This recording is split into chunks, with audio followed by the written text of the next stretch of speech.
এই যে বড় ভাই কি লাগে দেখেন? এই বেটা ডাক দেস না, বড় ভাই দাঁড়া রইছে, বাইরে দেওস না। কি লাগবো দেখ জিগা। কি লাগবে বড় ভাই? ভাই আমার 1 কেজি আলু দিয়েন, 1 ডজন ডিম দিয়েন আর একটা গুঁড়া দুধের প্যাকেট দিয়েন। 1 ডজন আলু, 1 কেজি ডিম আর একটা গুঁড়া দুধ। চক বেটা বোধাই কি কসেডি? তুই যদি ফিলার আলা জ্বালা কত কষ্ট করে পাবনায় পাঠাই দি হাজিল সকালে 4বার কইছিস, ভালো করে কত ক। ও ভাই 1 কেজি আলু, 1 টন ডিম আর একটা গুঁড়া দুধের প্যাকেট তো এক্ষুনি দিতে আসি, একটু দাঁড়ান। হ্যাঁ ভাই সব মালামাল মিলে কয় টাকা হইছে আমার? 680 টাকা। 680 না?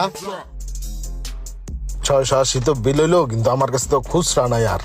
ভাই টাকা তো আমার কাছে আছে, কিন্তু এই টাকাটা একটা কাজে দিতে হইব এখন। আর আমার কাছে খুচরা 600 টাকা আছে, 80 টাকা পরে দিলে হইব না? হ্যাঁ আচ্ছা ভাই কি কোন, আপনার যখন যা লাগে নিজের দোকান মনে করে লয়ে যাবেন। আপনি আইবেন আর লয়ে যাবেন, টাকা পয়সা লয়ে কোনো প্যারা লয়েন না ভাই। সমস্যা নাই, আমি পরে দিয়ে যাবো। আরে ভাই আইন তো।